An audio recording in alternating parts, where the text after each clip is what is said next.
News insight کے ساتھ میں ہوں عامر ضیاء۔ پاکستان تحریک انصاف کے لیے آج کا دن جو ہے مزید مشکلات لے کر آیا۔ جی ایچ کیو حملے کے مقدمے میں سابق وزیراعظم عمران خان سمیت 100 سے زائد ملزمان پر فرد جرم جو ہے وہ عائد کر دیا گیا۔ قومی اسمبلی میں قائد حزب اختلاف عمر ایوب جو ہیں اڈیالہ جیل سے نکلتے ہی گرفتار ہو گئے۔ ان کے علاوہ گرفتار ہونے والوں میں سابق وزیر قانون پنجاب راجہ بشارت اور عظیم اللہ صاحب بھی جو تھے شامل تھے۔ اے ٹی سی راولپنڈی میں شیخ رشید شفیق صاحب اور زرتاج گل پر بھی یہی فرد جرم جو ہے عائد کی گئی۔ یعنی کہ پاکستان کے پہلے سے ہی سلگتی سیاست میں ہر دن جو ہے مزید ہنگامے لے کر آتا ہے اور پاکستان کی سیاسی حدت میں جو ہے مزید اضافہ ہو جاتا ہے۔ تمام اشاری یہ کہتے ہیں کہ جی شہباز حکومت اس بات پر تلی بیٹھی ہے کہ تحریک انصاف اور اس کی قیادت کے تمام قزبل جو ہیں وہ نکال دیے جائیں۔ دوسری جانب ہم دیکھتے ہیں کہ پی ٹی آئی بھی جو ہے شدید دباؤ میں ہونے کے باوجود حکومت کے خلاف اپنا موقف جو ہے تبدیل کرنے کے لیے تیار نہیں۔ 24 نومبر کے احتجاج کے تناظر میں عمران خان کے خلاف 14 نئے مقدمات جو ہیں درج کر دیے گئے۔ اب ان پر کل مقدمات کی تعداد جو ہے کم از کم میرے حساب سے 130 سے تجاوز کر گئی ہے، جن میں 70 سے زیادہ جو مقدمے ہیں ان پر جیل میں رہتے ہوئے جو ہیں قائم کیے گئے ہیں۔ بظاہر مذاکرات اور سمجھوتے کے تمام دروازے جو ہیں وہ بند نظر آ رہے ہیں، جس کا مطلب یہی ہے کہ جی پاکستانی سیاست میں عدم استحکام اور غیر یقینی صورتحال کی جو کیفیت ہے وہ جاری و ساری رہے گی۔ اور آج ہی عمران خان کی ایک طویل عرصے کے بعد ہم دیکھتے ہیں کہ اڈیالہ جیل میں شیخ رشید صاحب سے، فواد چودھری صاحب سے، شاہ محمود قریشی صاحب سے اور زرتاج گل اور دیگر بہت سارے پاکستان تحریک انصاف کے رہنما اور کارکنوں سے ملاقات ہوئی۔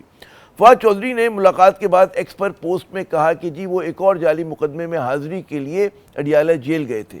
عرصے کے بعد ان کا کہنا تھا کہ ان کی عمران خان سے ایک طویل ملاقات ہوئی۔ عمران خان پہلے دن کی طرح جو ہے شاش بشاش نظر آئے اور انتہائی پراعتماد بھی۔ انہوں نے ہمیشہ جو ہے بقول فواد چودھری صاحب کے محبت اور اعتماد کیا اور یہ رشتہ جو ہے ان سے آج بھی برقرار ہے۔ ایک طرف ہم دیکھتے ہیں جی حکومت اور پی ٹی آئی میں ٹھنی ہوئی ہے، تو دوسری جانب مولانا فضل الرحمان کی رہائش گاہ پر صاحبان اقتدار اور صاحبان اختیار کی طرف سے آنے والے نمائندوں کا ایک تانتا بندھا ہوا ہے۔ گزشتہ روز بلاول بھٹو زرداری اور ان کے وفد کے بعد آج سینیٹر فیصل واڈا صاحب کی مولانا سے ملاقات ہوئی اور اس ملاقات کے بعد فیصل واڈا نے کہا کہ جی ہم نے جو بات کی وہ 26ویں آئینی ترمیم پہ تھی۔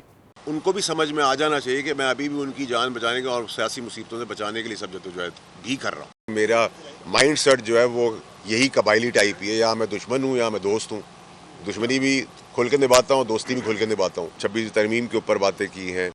حکومت اور مولانا کے درمیان جو ہے بظاہر دینی مدارس کی رجسٹریشن کے بل پر جو ہے ڈیڈ لاک برقرار ہے۔ ذرائع کے مطابق آصف علی زرداری صاحب نے دستخط کیے بنا جو ہے بل واپس بھجوا دیا، جس کے بعد جو ہے قومی اسمبلیہ مشترکہ اجلاس میں بل پر جو ہے دوبارہ غور کرنے کی بات ہو رہی ہے، اس کے لیے مشاورت کا غالباً آغاز بھی ہو گیا ہے۔ جمعیت علماء اسلام کے ذرائع کا کہنا ہے کہ جی دونوں بڑی جماعتوں نے مدرسہ بل کو جو ہے ووٹ دیا، اسمبلی میں بھی اور سینٹ میں بھی، لیکن اب وہ اسے قانون بنانے میں روڑے اٹکا رہی ہیں۔ ذرائع کا کہنا ہے کہ جی مدارس جو ہیں وہ تو رجسٹریشن کے لیے تیار ہیں، لیکن حکومت انہیں رجسٹر کرنے کے لیے تیار نہیں۔ اور آج ہی کے دن ہم دیکھتے ہیں کہ نون لیگ کے سینئر رہنما رانا ثناء اللہ صاحب بھی جو ہے مولانا کے دربار میں حاضری دینے آئے۔ انہوں نے بھی مدرسہ اصلاحات پر مولانا کو منانے کی کوشش کی، لیکن جس طرح وہ بنا میڈیا سے بات کیے چلے گئے، اس سے اندازہ یہی ہوتا ہے کہ جی فی الوقت وہ اپنے مشن میں کامیاب نہیں ہوئے۔ اور آج ہی کے دن ہم دیکھتے ہیں کہ جو اہم ملاقاتوں کا دن تھا اس میں نائب وزیر خارجہ اسحاق ڈار صاحب نے بلاول بھٹو زرداری صاحب سے ملاقات کی۔ ملاقات کا مقصد حکومت کی جانب سے پاکستان پیپلز پارٹی کے گلے شکووں کو دور کرنا جو ہے بتایا گیا، لیکن آج پاکستان کے سیاسی منظرنامے میں جو کچھ بھی ہوا اس کا صرف ایک ہی پیغام ہے کہ پاکستانی سیاست میں اعتدال کی منزل ابھی بہت دور ہے۔